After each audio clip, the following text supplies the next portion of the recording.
Hello, my little minions. Welcome back to the channel. Today we're looking at another bike. So this is the mt1, not the KV75. It is the one before the KV75. They have a lot in common. Same style engine. Some of them are neutral all the way down, and then 1, 2, 3 up. 3-speed, automatic clutch. Great bike. This one is a later one, so it has the 1 down, neutral, and then 2 and 3. So anyway, I've been putting parts and pieces onto this bike from the 2 that I picked up that day I went to Harvey Spooner's place. So this one right here, this bike came from Connecticut, and you can see it's got the same tank as that one. Now that's the wrong tank, like I said before. It's got the wrong paint color, the wrong badges, and the bun right here is just a hair taller. It's not even worth repeating. But that tank is super clean inside. And then this one right here, I vinegared the tank, and it came out just perfect. So you see inside there, that's just surface. That wipes right off. So this tank is immaculate. It's clean. So I took the taillight off the other bike that I have outside the frame and put that on this bike. So, see, they both got taillights. They both have a wiring harness. The seat is in immaculate condition. I've got the fuel cap. I've got the gray cover for here. All the cables work. I have the throttle cable for it. I have a deal going on with an engine right now for this bike from an mt1, so we're going to do that. We're going to proceed and throw this on there. I even have the air filter to this bike, guys. So all the money parts are here for the bike, and I have really just a matter of I've got an extra carburetor. I've got actually the one that came off this bike, and I've got some other parts and pieces too that will work with this bike from that one that we picked up, and its bucket of parts. So, pretty excited about that. Actually, right here, let me see if I get I got the whole, bang my head, got the whole air filter assembly right here for the mt1. The difference between this and the KV75 is this one doesn't have the bracket, but that's okay. It's not supposed to. So, we have that going on. But anyway, guys, I have a pretty cool tip for you guys that I think you're all gonna like. Alright, so now you're looking at a pair of purple scissors and a carburetor, a petcock right here, and some other doodads. Alright, piece of fuel line. So the purpose of this video is to show you guys some cool tech tips and stuff that I use on my day-to-day. And this I recently started doing, and I fell in love with the trick. So I'm like, this is awesome. I got to share this with you guys. Alright, so one of the biggest problems with fuel line, thin wall fuel line like we have here, is trying to find a hose clamp that will fit onto it. Okay? So technically we have this is Monster cable right here, the Monster line that we got from Wish. But when I buy the yellow fuel line, it's also the same thickness, same wall, and all that. This tip and trick is pretty cool, and it works great. So what you're going to need is an assorted pack of O-rings. You can get these anywhere at AutoZone, Advanced Auto, Lowe's, Home Depot. You can get them at Napa. You can get them at O'Reilly's Auto Parts, VIP, all the names. Everybody's got them. If you buy them at Home Depot, they typically come in a little pack like this. I know, cheesy. But you get the little O-ring in there. I already have one opened up. And then basically you try to get an O-ring the size of the end of the line. Okay? Not so it fits right over it, but the same diameter. Then you take it. You put it over it, slide it down. These are barbs right here, these two little lines. Slide your fuel line on, like so. You can either put it over the barbs or right in between the two. Don't really matter. And there you go, a good quality fuel clamp. Looks clean, looks good. Nice, huh? Yeah? Now you want to take the fuel line off. Boom. Done. Now, say you're a penny pincher. I'm talking a penny pincher. So much of a penny pincher that when you squeeze a penny, both heads and tails are on the same side. You know, like me. Okay? Budget builds. This trick right here is probably going to blow your mind. So whenever you buy a piece of fuel line, not the big black stuff that's really thick, but the thin wall fuel line, just like this, okay? Do you know this comes with its own fuel line clamp? It comes with its own clamps. And people don't even know this. I didn't even know this. So here's what you do. You know when you buy a piece of fuel line, you always buy a little extra? Yep, exactly. That's where these beautiful, high quality, purple scissors come in handy. So you take your fuel line,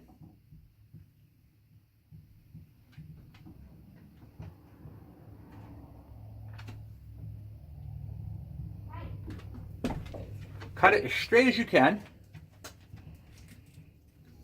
like that, okay? A little thickness like that, yep, boom. That's about maybe an 1/8 inch, okay?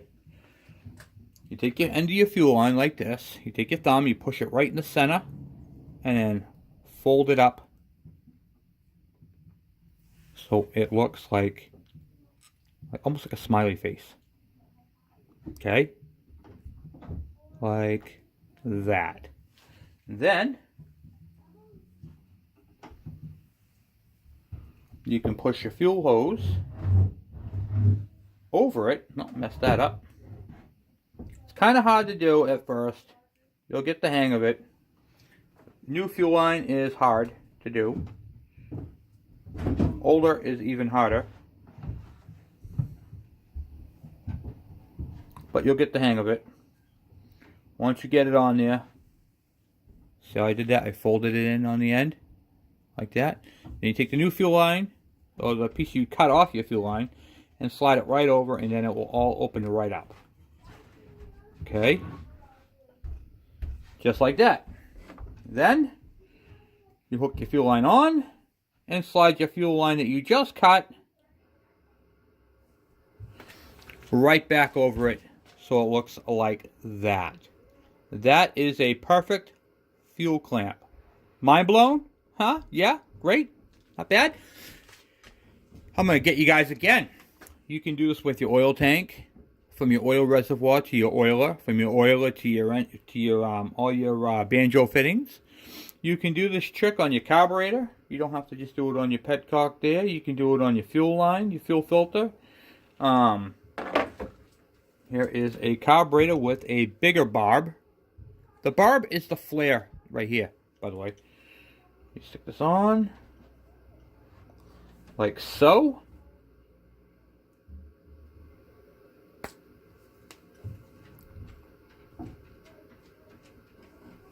Pull it up to the barb. And there you have a good, perfect fuel clamp. Look at that, huh?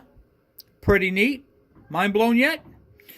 So, you can, if you like the black ring look, and you want it a little bit, I just dropped it on the floor. Grab another one.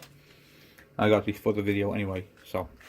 But, if you like the look, these are a little bit easier to do. But if you don't mind spending a little bit of extra time and having a cool ring that looks exactly like your, whatchamacallit there, your fuel hose, and it's strong, it ain't going anywhere, this is a great way to do it. So you can save yourself a whole lot of money in fuel clamps for your bike, because if you buy the extra fuel line, take your scrap, cut them down. Just think about it. This fuel line is relaxed at this thickness. If you cut it and force it over it, it's tightening it up all the way around. It's even. So, and once again, if you have to take the fuel line, the fuel hose off, you can just slide this up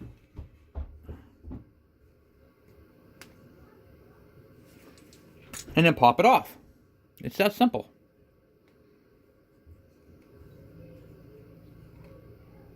You'll feel it stretch out. Once you get over the barb, it goes back to a relaxed state. Slide it back up to the barb, and you're good to go. That's it. So that, my friends, is 2 different styles of fuel line clamps that you can use. Like I said, if you like the black ring look, buy O-rings. Let's do this. Your arrow always faces towards your carburetor. So to do an O-ring,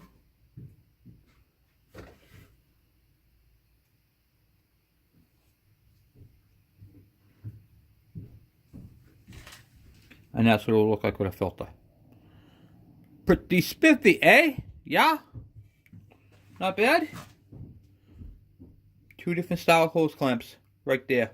Short change, short money, easy to do. That's why I love doing these videos for you guys, to show you guys this pretty cool stuff. By the way, I'm not giving up my purple scissors. Alright, so that is pretty much what I have for you guys for today. I just figured I'd do a couple quick videos, get them out there, show you guys that cool tech tip, and show you guys the MT1 and its progress. So, I mean, I got the harness. I pulled, that's the old tail light. You guys remember when it was on the trailer. That's the old tail light from this bike. That's the one off the other one that went to that tank. So, that tank right there actually went to this bike, but I robbed it for my bike so I can have my bike all up and going, and then work on this one at a later date. So that was my plan, and it worked. So very, very, very happy. So I've got the tank. It's not bolted down yet. I still got to put the oh, it's got the wiring harness on it. I just got to plug it in and put it to where it's going to go.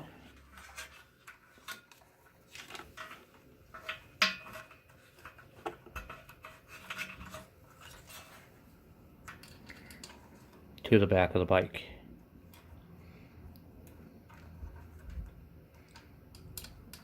This bike literally just needs an engine to run.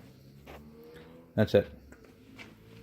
So I can't physically take this bike apart and just, you know, do nothing with it.